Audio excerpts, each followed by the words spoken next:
Students, आप सभी का इंग्लिश प्रो क्लासेस में मेरे यानी श्वेता के साथ बहुत बहुत स्वागत है। जैसा कि आप लोग देख सकते हैं कि आज की हमारी टॉपिक है सिंपल प्रेजेंट टेंस। मैंने पहले ही आप लोगों को बताया कि सिंपल प्रेजेंट टेंस को हम इंडेफिनिट टेंस भी कहते हैं। ठीक है, सिंपल प्रेजेंट यानी इंडेफिनिट। कौन सा इंडेफिनिट? Present indefinite. ओके, अगर आपको सिंपल प्रेजेंट की जगह प्रेजेंट इंडेफिनिट देखने के लिए मिले तो बिल्कुल भी कंफ्यूज मत होइएगा, बिकॉज बोथ आर सेम। ठीक है, दोनों एक होते हैं, सिर्फ नाम का डिफरेंस होता है। नाम का डिफरेंस का मतलब जैसे नाम दो बहुत लोग होते हैं ना जिनका स्कूल का नाम दूसरा होता है, घर में बुलाने वाला निकनेम दूसरा होता है। ठीक है, वैसे सिंपल प्रेजेंट टेंस के दो नाम, मतलब सिंपल प्रेजेंट टेंस को दो नामों से जानते हैं। पहला होता है प्रेजेंट इंडेफिनिट और इसी का दूसरा नाम सिंपल प्रेजेंट टेंस भी होता है। स्टूडेंट्स, सबसे पहले हमको ये समझना है कि हम लोग सिंपल प्रेजेंट टेंस किस टाइप के सेंटेंस को कहते हैं, या किस टाइप के सेंटेंस को, यानी किस तरह के वाक्य आते हैं जिनको हम सिंपल प्रेजेंट टेंस कहते हैं। तो जैसे कि मैंने आपको बताया कि इनका दूसरा नाम इनडेफिनिट भी है। इनडेफिनिट का मतलब होता है अनिश्चित। इनडेफिनिट का मतलब अनिश्चित, डेफिनिट मतलब निश्चित होता है और इनडेफिनिट मतलब अनिश्चित होता है। तो यानी कि ये सिंपल प्रेजेंट टेंस ही प्रेजेंट इनडेफिनिट टेंस है, यानी प्रेजेंट का वो पार्ट है जो अनिश्चित होता है। अनिश्चित का मतलब उसका टाइम, मतलब वो जो काम हो रहा है। मैंने आप लोग को बताया था कि टेंस में सारा गेम कौन प्ले करता है? वर्ब का होता है। ठीक है, तो इसमें क्या बताता है सिंपल प्रेजेंट टेंस में या प्रेजेंट इंडेफिनिट टेंस में, ये बताता है कि समय जो है, काल यानी समय, समय कैसा है, समय जो भी है उसमें ये तो कंफर्म रहता है कि प्रेजेंट है, लेकिन काम हो चुका है या हो रहा है, यानी कि होता तो है लेकिन कब होता है ये निश्चित नहीं होता है, इसलिए उसको प्रेजेंट इंडेफिनिट, यानी कि इंडेफिनिट का मतलब अनिश्चित होता है। तो ऐसे ऐसे ऐसा टेंस, ऐसा काल या ऐसा समय जिसमें ये तो कंफर्म हो कि ये प्रेजेंट टेंस का है, लेकिन पार्ट कौन सा हो, पार्ट ये कंफर्म ना हो कि ये काम हो रहा है या हो चुका है, बल्कि काम होता है ये तो कंफर्म रहता है कि ये काम होता है, लेकिन कब होता है ये कंफर्म नहीं रहता है। अब देखिए, जैसे हिंदी में इसको आइडेंटिफाई करना बहुत इजी है। कैसे इजी है? जैसे मैंने बोला कि काम होता है तो ता है। ठीक है,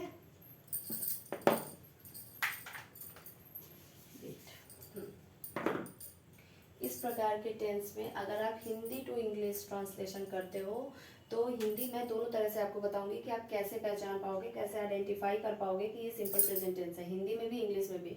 हिंदी में तो क्या है कि अगर किसी क्रिया के लास्ट में, क्रिया मतलब वर्ब होता है, ठीक है, वर्ब की हिंदी क्रिया होती है। जैसे कोई भी क्रिया है उसके लास्ट में ता है लगा हो,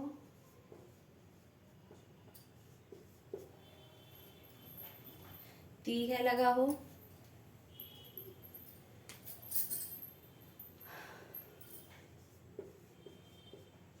ता है, ती है, ते है, ते है और ते हो। ठीक है, कैसे आइडेंटिफाई करोगे कि सिंपल प्रेजेंट टेंस जो होता है हिंदी में अगर देखा जाए तो कोई ऐसा सेंटेंस जिसके लास्ट में क्रिया में ता है, ती है, ते हो लगा है, ते हो। ठीक है, तो इसको हम प्रेजेंट इंडेफिनिट टेंस कहते हैं। अब जैसे प्रेजेंट इंडेफिनिट टेंस के पहले इन सबसे हम हिंदी सेंटेंस देख लेते हैं। ठीक है, हिंदी वाक्य इनसे हम देख लेते हैं। जैसे वह रोज स्कूल जाता है। ठीक है, वह रोज स्कूल जाता है। ओके, अब आप यहाँ देख सकते हो कि ये क्रिया है, क्रिया मतलब वर्ब है। वर्ब क्या होता है? जो किसी कार्य के होने के बारे में बताता है उसको हम वर्ब कहते हैं। ठीक है, अब यहाँ पे ता है लगा हुआ है। ठीक है, वह अच्छा खाना पकाती है।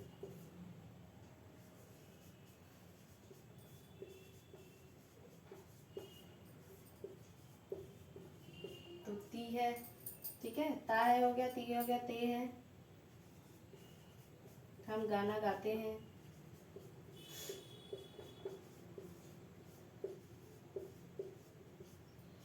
और तुम क्या करते हो?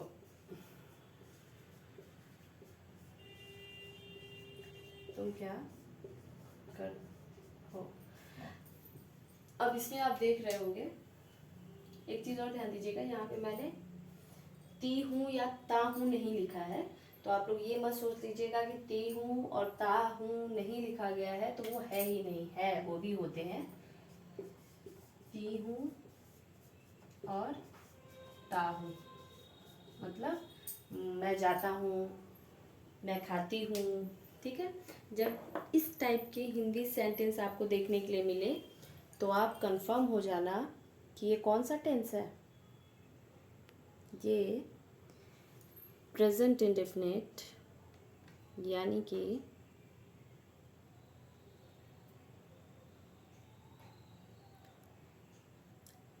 सिंपल प्रेजेंट टेंस है, ठीक है। हिंदी में तो आइडेंटिफिकेशन इसका क्लियर हो गया। हिंदी में क्या होता है, इसका आइडेंटिफिकेशन क्लियर हो गया कि हिंदी में इसके लास्ट में ता है, ती है, ते हो, ती हूँ, ता हूँ, ऐसे वर्ड्स आते हैं, ठीक है। मतलब क्रिया में लास्ट में जब ये वर्ड्स देखने के लिए आपको मिले, देखिए इसमें क्या है, अब क्या है, वह रोज स्कूल जाता है, ठीक है। वह रोज स्कूल जाता है, वह अच्छा खाना पकाती है। वह खाना अच्छा पकाती है लेकिन कब पकाती है, ठीक है, पका चुकी है या पका रही है, पकाती है, ठीक है। ये टाइम क्या है, अनिश्चित दिखा रहा है ना, पकाती है, अनिश्चित दिखा रहा है ना कि खाना पकाती है तो कब पकाती है, ठीक है। तो इसीलिए इसको इंडेफिनिट बोला जाता है। ये तो इंग्लिश की पहचान थी कि इंग्लिश में क्या रहता है कि आपको, सॉरी हिंदी की पहचान थी। हिंदी में क्या रहता है कि जब किसी हिंदी वाक्य के क्रिया के लास्ट में ता है, ती है, ते है, तो ते हूँ, ती हूँ या ता हूँ आता है तो उसे हम सिंपल प्रेजेंट टेंस कहते हैं। अब इंग्लिश में समझ लो आप कैसे पहचानोगे। देखो इंग्लिश में हमको हमेशा इंग्लिश की मैं आपको रूल भी बताऊंगी। सबसे पहले ये समझ लो कि सिंपल प्रेजेंट टेंस को हम यूज कहाँ करते हैं। जैसे मैंने हिंदी में तो आपको बता दिया कि आप कैसे पहचानोगे, क्रिया के लास्ट में ता है, ती है, ते है लगा रहता है, ठीक है। लेकिन इंग्लिश में, या फिर कंफ्यूजन हो रही है तो ऐसे समझ लो, इंग्लिश या हिंदी में इसका एक ही मेन वो है कि सिंपल प्रेजेंट टेंस का यूज हम किसी हैबिचुअल एक्शन के लिए, जो कि क्या होता है, जो रिपीटेडली डन होता है, ठीक है। किसी हम क्या, पहले इसका क्या है कि सिंपल प्रेजेंट टेंस क्या होते हैं, एक ऐसा हैबिचुअल एक्शन होता है, हैबिचुअल एक्शन होता है, हैबिचुअल एक्शन होता है जो कैसे डन होता है, जो रिपीटेडली डन होता है, ठीक है ना। Habitual action done repeatedly.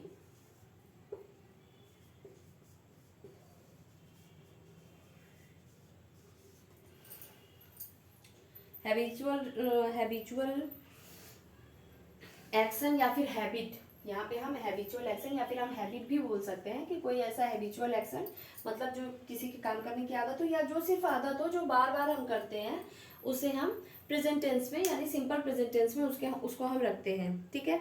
जैसे I gets up early in the morning, okay. अब देखिए, I gets up early in the morning, I get up early in the morning. तो I get up early in the morning, इसका मतलब क्या हो गया, इसका मतलब ये हो गया कि मैं सुबह जल्दी उठती हूँ। तो क्या है ये, this is in my habit ना, this is my habitual action. ये जो जल्दी उठना है ये क्या है, ये मेरा हैबिचुअल एक्शन है, ये मेरे हैबिट में है। सो वी ट्रांसलेट इट और we can say it that this is simple present tense, okay. Second rule क्या होता है इसका, सेकेंड रूल्स, हम सिंपल प्रेजेंट टेंस का यूज कहाँ करते हैं, सिंपल प्रेजेंट टेंस का यूज हम कोई भी जनरल या फिर यूनिवर्सल ट्रूथ हो उसको एक्सप्रेस करने के लिए भी हम करते हैं, ठीक है। क्या एक्सप्रेस करने के लिए करते हैं, जनरल या फिर यूनिवर्सल ट्रूथ, यूनिवर्सल ट्रुथ। ठीक है, अब ये देख लो, जनरल यानी यूनिवर्सल ट्रूथ मतलब एक ऐसा ट्रूथ जिसको हम चेंज ही ना कर सके। ठीक है, ये जैसे क्या होता है, द डॉग, पहले हम बात करते हैं जनरल ट्रूथ की। ठीक है, जनरल ट्रूथ क्या है,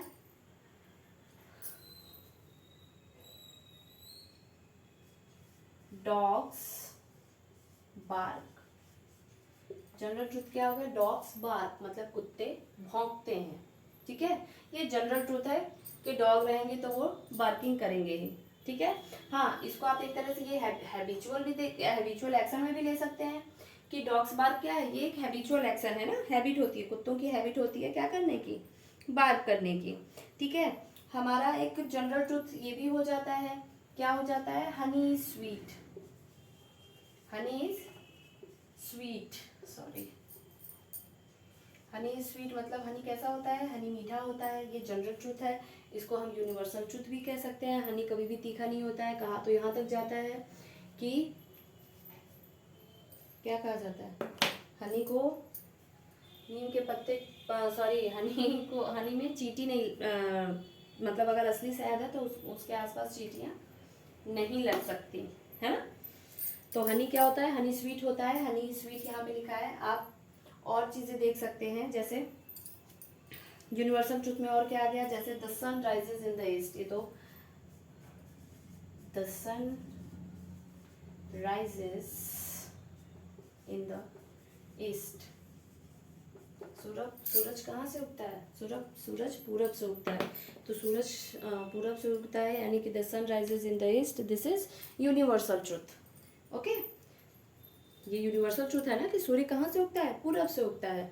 तो हमने क्या देखा कि सिंपल प्रेजेंट टेंस जो होता है वो किसी भी हैबिट को शो करने के लिए, जो वैसी हैबिट जो रिपीटेडली डन होती है, ठीक है, जो बार बार होती है, ऐसी हैबिट को शो करने के लिए, या फिर किसी भी हैबिट को दिखाने के लिए। जैसे डॉग्स बार्क होते हैं, तो ये डॉग्स, जितने भी डॉग्स होते हैं, ये पूरे एक उसकी कम्युनिटी, डॉग कम्युनिटी के बारे में बात कर रहा है कि डॉग्स बार्क मतलब जितने भी डॉग होते हैं वो सारे बार्क करते ही हैं।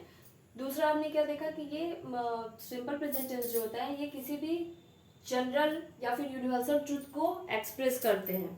ठीक है, जनरल या यूनिवर्सल ट्रूथ क्या हो गया, जैसे Rohan is a boy, Rohan is a boy, Rohan एक लड़का है।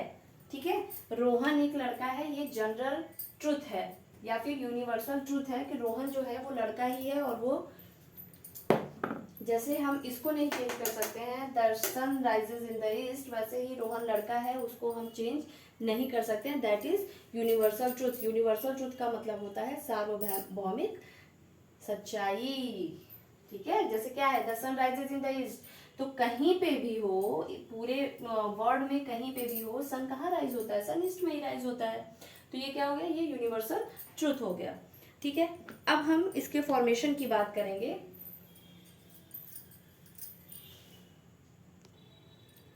सी गाइस, अब हम यहाँ पे फॉर्मेशन की बात कर रहे हैं। किसकी फॉर्मेशन की बात कर रहे हैं, formation of simple present tense. ठीक है, सबसे पहले ये देख लीजिए, जैसे मैंने आप लोगों को बताया था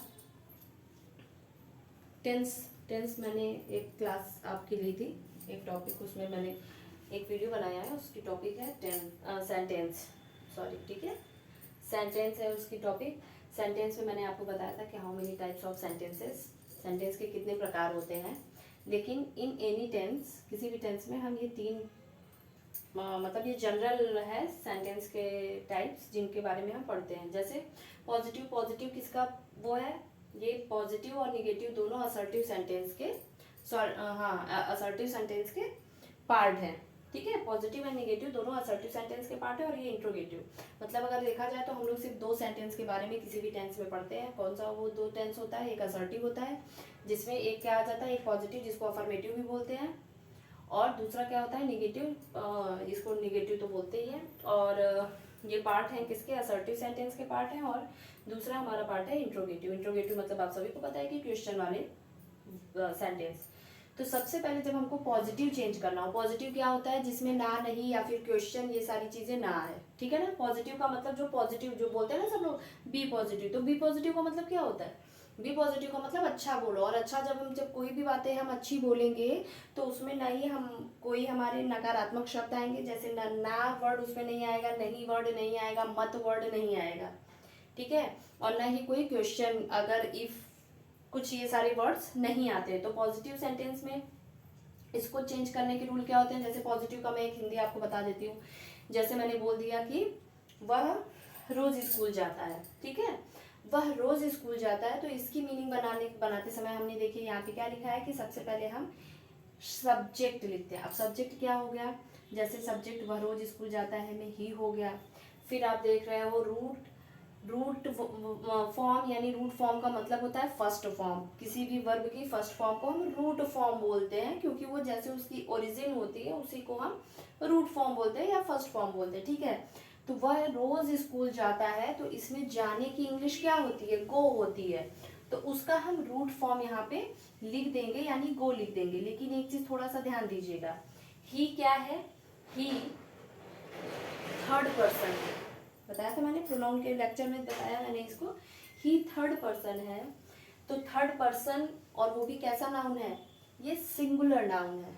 कैसा नाउन है, सिंगुलर नाउन है, ठीक है। तो थर्ड पर्सन सिंगुलर नाउन के साथ हम क्या यूज करते हैं, मेन रूट फॉर्म में एस या ई एस यूज करते हैं, ठीक है। ध्यान दीजिएगा, ये एस या ई एस हम जब यहाँ पे थर्ड पर्सन और क्या हो,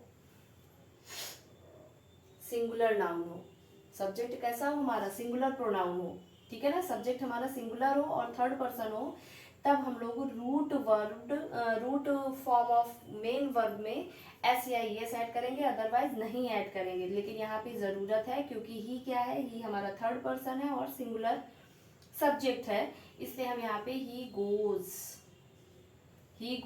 कहाँ जाता है। अब बाकी चीजें आपके ऑब्जेक्ट में आ जाएगी, जैसे he goes to school daily, he goes to school, वह रोज स्कूल जाता है, तो ही गोज स्कूल डेली, ठीक है।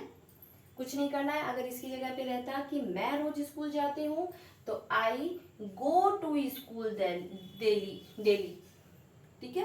क्यों, क्योंकि आई क्या है, या फिर तुम रोज स्कूल जाते हो, आई क्या है, आई तो फर्स्ट पर्सन है ना, यहाँ पे बात किसकी हो रही है, जब थर्ड पर्सन हो, ठीक है, सब्जेक्ट जब थर्ड पर्सन हो और सिंगुलर नंबर हो, यानी कि सिंगुलर प्रोनाउन हो, ठीक है ना। और आई क्या है, आई तो फर्स्ट पर्सन है, तो आई के साथ हम क्या यूज करेंगे, आई गो टू स्कूल डेली, ठीक है। ये समझ में आ गया होगा। दूसरी चीज है निगेटिव। निगेटिव में हमको क्या करना है, इसी वर्ड को मैं लेकर के चल रही हूँ, आप लोग ध्यान दीजिएगा। जैसे वह स्कूल डेली नहीं जाती है, ठीक है, या वह स्कूल डेली नहीं जाता है। तो अब हम यहाँ पे क्या करेंगे, सबसे पहले वह की इंग्लिश लिख देंगे, ही, ठीक है।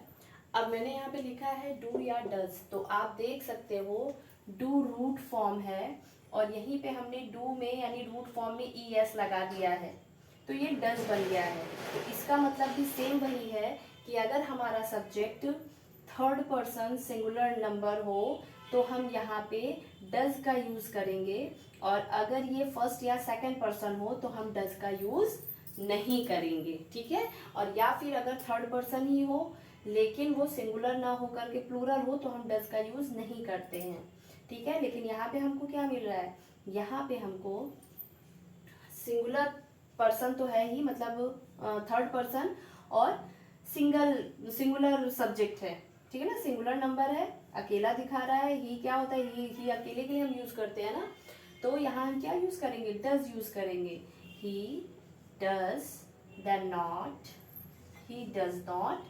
फिर क्या करेंगे, मेन वर्ब का फर्स्ट फॉर्म लिखेंगे, जैसे हमने यहाँ पे गोज लिख दिया था, तो ये उठ करके इस डू के बाद आ गया है, डज में लग गया है, इसलिए अब यहाँ पे हम सिर्फ गो लिखेंगे, गोज नहीं लिखेंगे। ही डजंट गो कहाँ, to school daily sorry, he doesn't go to school daily, ठीक है। अब आपका आता है interrogative. See students, interrogative subjects is of two types. Interrogative subject भी दो प्रकार के होते हैं। जैसे हमारा असर्टिव सब्जेक्ट दो प्रकार का होता है, यहाँ भी जगह नहीं है, मैं आपको इरेज करके दिखाती हूँ। If you want to take screenshot please take it. अगर आपको स्क्रीनशॉट इसका लेना हो तो ले लीजिए।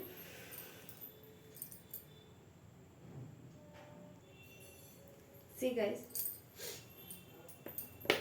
मैं आप लोग को ये बता रही थी कि इंट्रोगेटिव सेंटेंस जो होते हैं ये टू टाइप्स के होते हैं। कौन से टू टाइप्स होते हैं उसमें? यस और नो टाइप्स एक होता है, एक डिस्क्रिप्टिव टाइप होता है। यस और नो टाइप क्या होता है कि यस और नो टाइप एक ऐसे क्वेश्चंस होते हैं जिसका आंसर हम या तो यस या तो नो में दे करके फुर्सत पा सकते हैं। ठीक है, जैसे आपने खाना खाया तो इसका आंसर हम देंगे, ठीक है ना। हैव यू टेकन फूड, तो यस आई हैव, या फिर नो आई हैवंट। ठीक है, इसके आंसर हम सिर्फ यस और नो में देंगे। और दूसरा जो डिस्क्रिप्टिव टाइप के होते हैं, डिस्क्रिप्टिव का मतलब होता है इनका आंसर हम यस और नो में नहीं दे सकते हैं, इनका आंसर हम डिस्क्रिप्शन में देते हैं। डिस्क्रिप्शन का मतलब क्या होता है? वर्णन करते हैं उसका। ठीक है, मतलब या तो एक सेंटेंस में दे सकते हैं या फिर मोर देन वन सेंटेंस में हम इसका आंसर देते हैं। अब दोनों के लिए आप देखिए कि मैंने यहाँ दोनों के फॉर्मेशन को लिखा हुआ है। जैसे यस और नो टाइप के क्वेश्चंस रहेंगे तो हम उनके लिए क्या करते हैं, जैसे मैंने एक सेंटेंस ले लिया है कि he goes to school daily. ठीक है, उसी को मैंने आपको बताया कि he doesn't go to school daily. और अब मैं उसी का आपको इंट्रोगेटिव बताऊंगी कि क्या वह स्कूल रोज जाता है, क्या वह स्कूल रोज जाता है। तो इसका आंसर अब देखो हिंदी में कैसे इसको पता करोगे। हिंदी में पता करने का क्या है कि इसमें सबसे पहले इसकी स्टार्टिंग ही क्या होती है। ठीक है ना, स्टार्टिंग इसकी क्या से ही होती है। तो इसलिए हम इसको कैसे वो करते हैं, जैसे क्या तुमने खाना खा लिया, क्या वह स्कूल जाता है, क्या ये मेरा है। ठीक है, तो अब क्या हो गया यहाँ पे कि क्या वह स्कूल रोज जाता है, क्या वह रोज स्कूल जाता है। तो सबसे पहले हम क्या को क्या के लिए इसमें कोई भी हम क्वेश्चन वर्ड यानी वर्ड का यूज नहीं करते हैं। क्या लिखेंगे? डू या डज को। तो अभी मैंने बताया है कि यहाँ पे हम डज लिखेंगे। क्यों डज लिखेंगे? क्योंकि सब्जेक्ट क्या है? Subject third person singular pronoun है। ठीक है, सब्जेक्ट हमारा थर्ड पर्सन और सिंगुलर है, इसलिए हम डज का यूज करेंगे। डज के यूज के बाद हम सब्जेक्ट लिखेंगे। तो सब्जेक्ट हमारा क्या है? ही है। उसके बाद हम मेन वर्ब लिखेंगे। मेन वर्ब क्या है? गो है। ठीक है, यहाँ पे गोज नहीं रहेगा। क्यों गोज नहीं रहेगा? क्योंकि यहीं का ईएस उठ करके डू में लग गया है, तो ये डज बन गया है। ठीक है, तो डज ही गो कहाँ? Does he go to school daily? Daily does he go to school daily? क्या वह रोज स्कूल जाता है? लास्ट में क्वेश्चन मार्क्स जरूर लगा दीजिएगा, नहीं तो आप लोगों का ट्रांसलेशन अमान्य हो जाएगा। ठीक है, अब देखिए ये तो हो गया कंफर्म। यस और नो टाइप के क्वेश्चन के लिए हम क्या करते हैं, सबसे पहले डज लगाएंगे, फिर ही गो टू, मतलब डज लगाने के बाद सब्जेक्ट लगाएंगे, फिर मेन वर्ब की रूट फॉर्म लगाएंगे। मैं बार बार ये चीज़ नहीं लिखूंगी, आप लोग को इतना अंडरस्टूड होना चाहिए कि जब यहाँ पे हमने डज डू में ईएस लगा दिया है तो हम यहाँ पे मेन वर्ब की ही फर्स्ट फॉर्म लिखेंगे। तो does he go to school daily. ठीक है, नेक्स्ट हमारा आ गया डिस्क्रिप्टिव। डिस्क्रिप्टिव क्या करना है? डिस्क्रिप्टिव में जैसे वह स्कूल रोज क्यों जाता है। ठीक है, अब इसके आंसर तो हम यस और नो में नहीं दे सकते, है ना। वह स्कूल रोज क्यों जाता है, हमको इसका रीजन बताना होगा। तो अब इस टाइप के क्वेश्चंस को ट्रांसलेट करने के लिए इस टाइप के क्वेश्चंस को ट्रांसलेट करने के लिए हमको सबसे पहले क्या करना होगा कि क्वेश्चन वर्ड लिखना होगा। क्वेश्चन वर्ड क्या हो गया? जैसे मैंने पूछा, ऐसे वर्ड जिनके थ्रू हम क्वेश्चन पूछ रहे हैं। तो हमने इस सेंटेंस में कौन सा वर्ड यूज किया क्वेश्चन के लिए? वह रोज स्कूल क्यों जाता है। तो क्यों की इंग्लिश क्या होती है? वाई। ठीक है, उसके बाद क्या लिखना है? डू या डज लिखना है। तो ही के साथ डज का यूज अब तक होता आ रहा है, तो वाई डज, फिर सब्जेक्ट हम लिखते हैं ही, main verb go to school daily. वैसे रोज स्कूल जाना बहुत अच्छी बात है। ठीक है, ये मैं सिर्फ आप लोगों के नॉलेज के लिए एक जो सेंटेंस मेरे मन में आया वो मैंने ले लिया। ठीक है, why does he go to school daily, वह रोज स्कूल क्यों जाता है। ठीक है गाइस, अब मैं आप लोगों को कुछ मतलब 5 सेंटेंस दे रही हूँ, 5 पॉजिटिव, 5 नेगेटिव और 5 इंट्रोगेटिव में यस और नो टाइप और डिस्क्रिप्टिव दोनों मिक्स रहेगा। आप उसके आंसर मुझे कमेंट में ज़रूर थ्रो करोगे। सी गाइस, मैंने आप लोग को 15 सेंटेंसेस नहीं दिया है क्योंकि मुझे पता है आप लोग के लिए लेंदी हो जाएगा और मेरा बोर्ड भी इतना बड़ा नहीं है कि मैं आप लोग को 15 सेंटेंस एक ही बार में एक बोर्ड पे दे दूं कि आप लोग उसका स्क्रीनशॉट ले लो। ठीक है, इसलिए मैंने आपको दो तीनों पार्ट के दिए हैं, 2 पॉजिटिव के, 2 निगेटिव के और 2 इंट्रोगेटिव के दिए हैं। ठीक है, अब जैसे देखिए सेंटेंस क्या है, पहला है माँ खाना बनाती है। ठीक है, सेकंड क्या है, हम सुबह टहलते हैं। थर्ड, वे रोज नहीं नहाते हैं। फोर्थ, दीपिका नहीं हंसती है। फिफ्थ, क्या तुम मुझे जानते हो। एंड सिक्स्थ, तुम वहाँ कब जाते हो। So guys, practice these 6 sentences, okay, and please send me your answers on comment, okay, आप please send me your answer in comment box में ज़रूर आप लोग अपना आंसर सेंड करिएगा। मिलते हैं नेक्स्ट वीडियो में simple continuous present continuous tense के साथ। Good bye.